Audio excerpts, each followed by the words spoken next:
selamat pagi. Kami dari kelompok 4 akan mempresentasikan tentang pengolahan limbah padat perkotaan. Jadi, topik ini sangat penting karena menurut data, jumlah sampah global terus meningkat seiring pertumbuhan populasi dan konsumsi. Buku Solid Urban Waste Management yang menjadi sumber kami mencatat bahwa beberapa negara sudah mulai fokus pada daur ulang sampah elektronik, seperti komputer dan juga ponsel. Sementara di negara lain masih berjuang mengentas kemiskinan warga yang hidup di sekitar tempat pembuangan sampah. Ini menunjukkan bahwa pengelolaan sampah itu tidak bisa dilepaskan dari konteks sosial dan ekonomi dari suatu daerah. Sebelum itu, kami akan memperkenalkan anggota kelompok kami terlebih dahulu.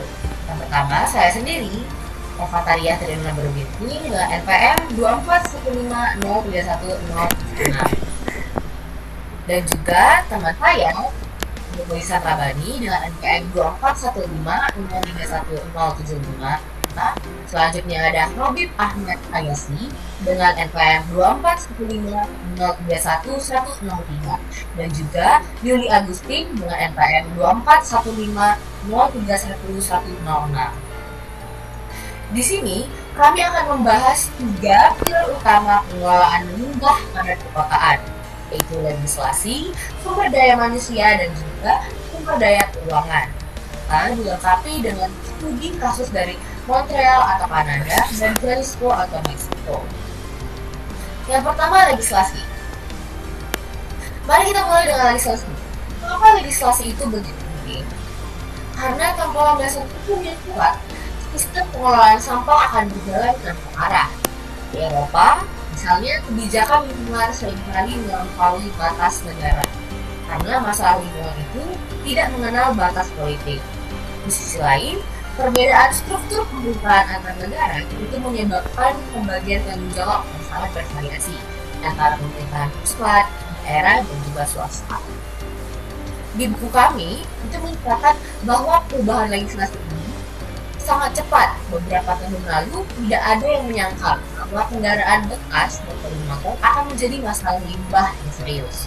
Namun sekarang, kita memiliki direktif khusus untuk itu. Jadi, jumlah sampah itu akan meningkat terus-menerus karena populasi yang kian bertambah. Barang bisa dikirim dari satu sisi planet ke sisi lain dalam hitungan jam. Selanjutnya, fungsi legislasi. Ada 3 fungsi utama legislasi. Yang pertama itu mendefinisikan klasifikasi limbah. Tanpa klasifikasi yang jelas, sampah organik, anorganik, B3, elektronik, dan konstruksi akan tercampur. Di Eropa, sesuai dengan ketentuan undang-undang, menetapkan daftar limbah Eropa yang menjadi acuan semua negara. Yang kedua itu adalah menetapkan tanggung jawab dan target daur ulang. Contohnya, program aksi lingkungan 6 untuk Eropa pada tahun 2001, yaitu menargetkan pengurangan volume sampah secara signifikan dan pengurangan pembuangan TPS sebesar 50% sebelum tahun 2050. Ini adalah target ambisius yang membutuhkan kerja keras semua pihak.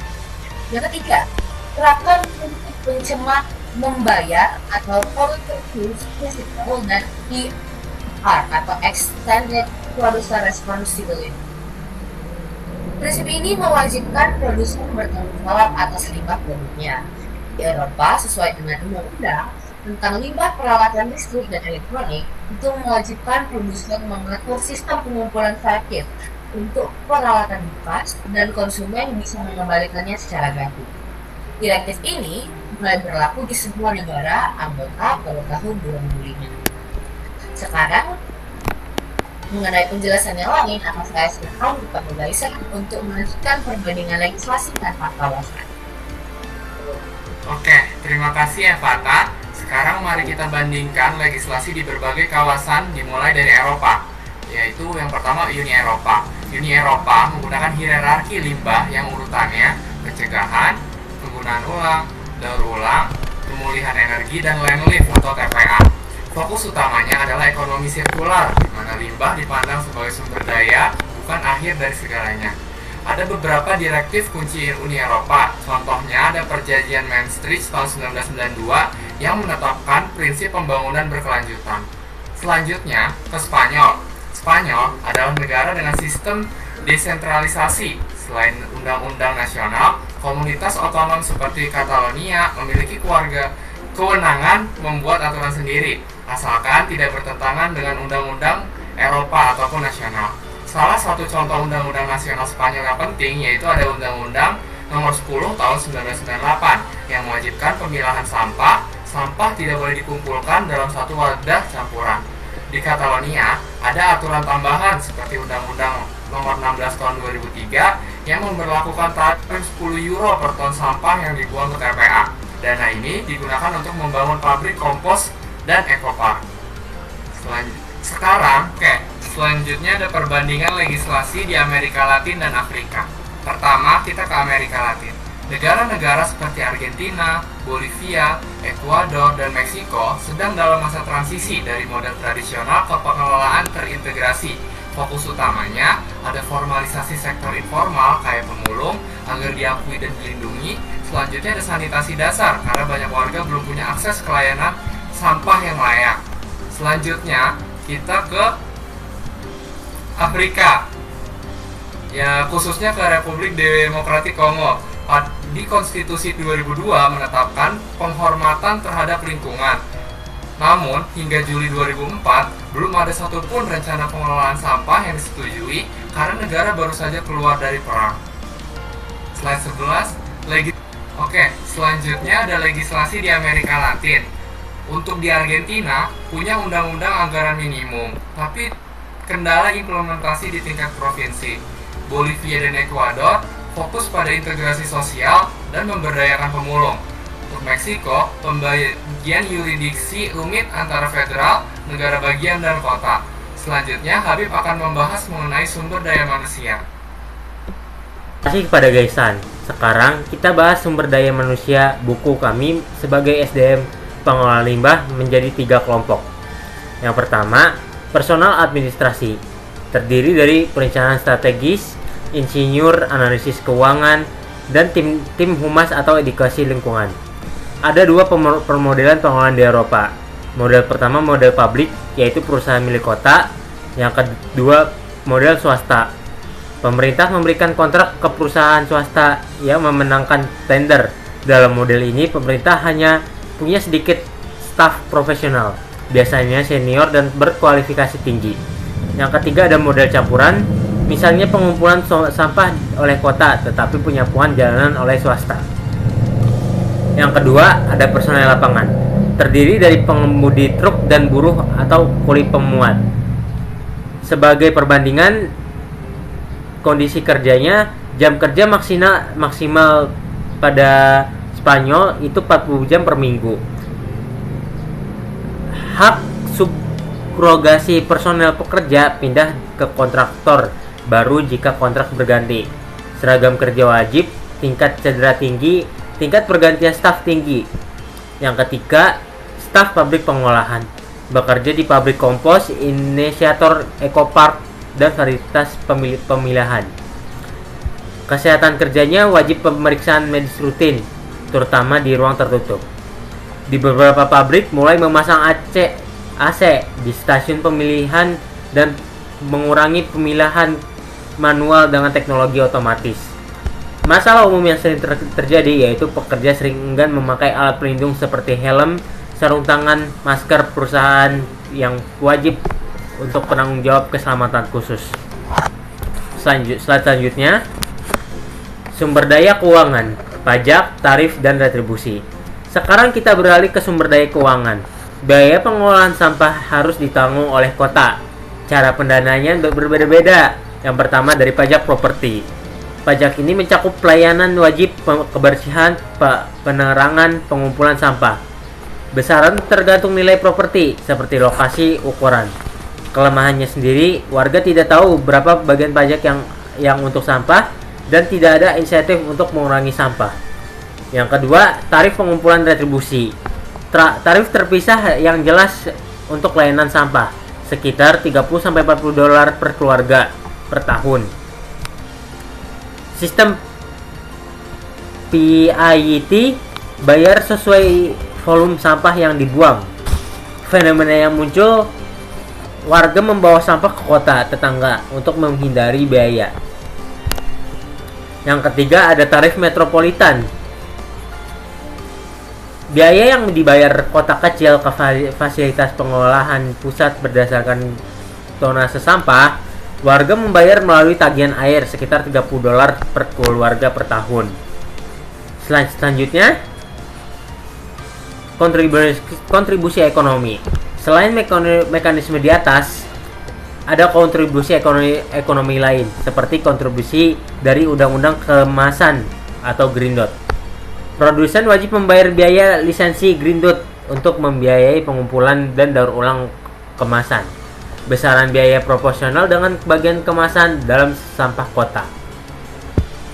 Yang kedua, ada kontribusi dari Undang-Undang Tarif.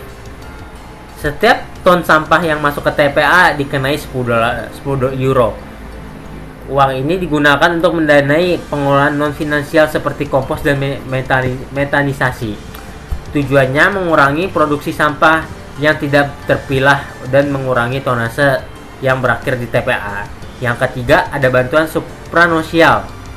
Subsidi untuk mengurangi kesenjangan antar anggota, biasanya untuk membangun fasilitas baru atau penutupan TPA lama. Dalam beberapa kasus, subsidi bisa lebih dari 50% biaya pengelolaan. Itu saja dari bagian kontribusi ekonomi. Saya serahkan kepada Yuri untuk studi kasus dan kesimpulan.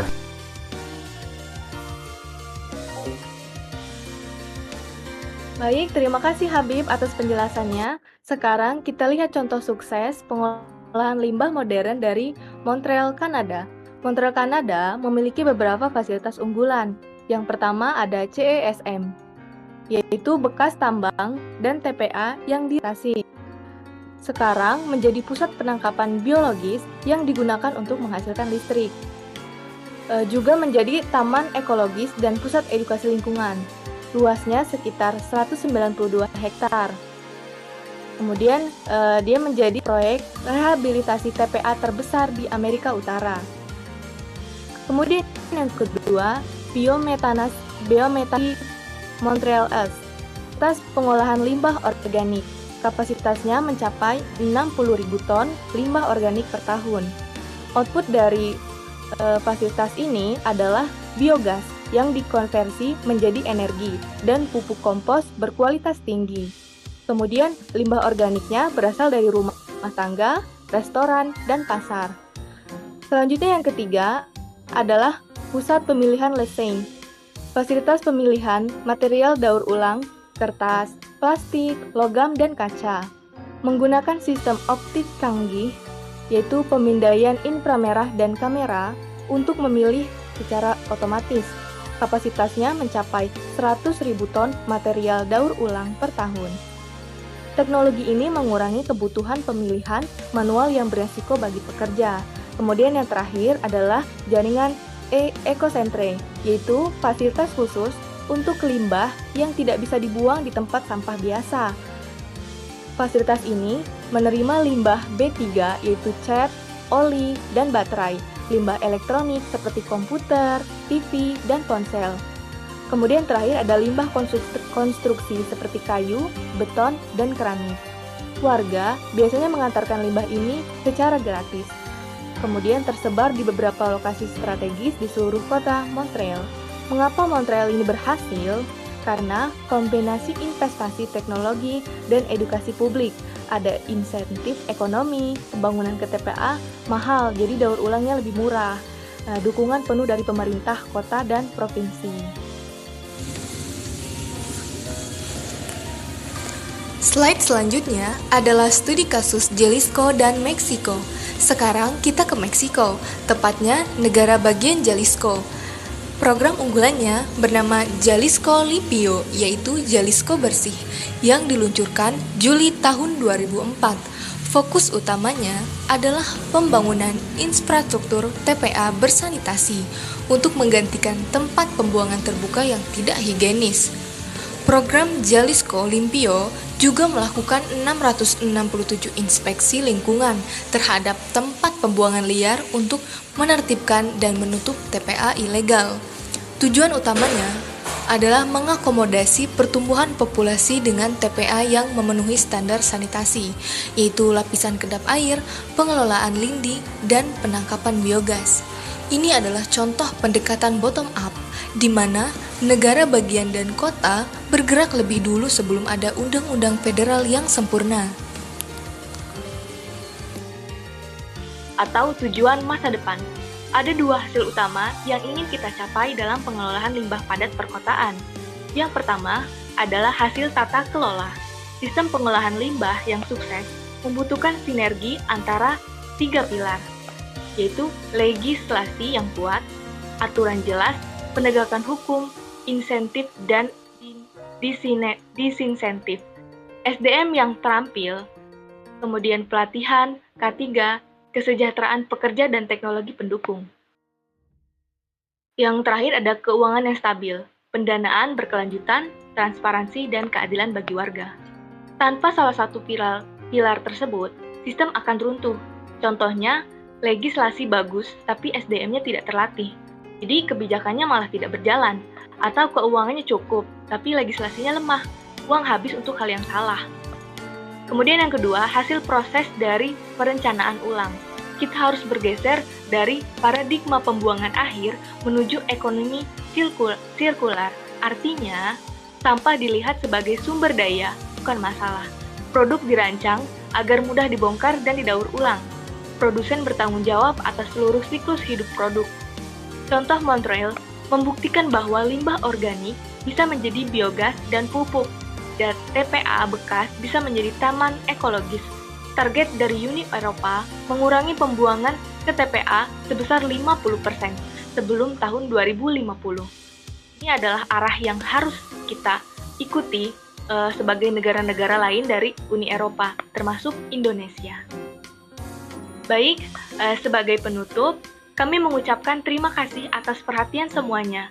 Bersama-sama, kita dapat mewujudkan masa depan yang lebih hijau, berkelanjutan melalui pengolahan limbah padat perkotaan yang lebih baik. Apakah ada pertanyaan dari audiens? Kami siap menerima masukan dan diskusi. Terima kasih.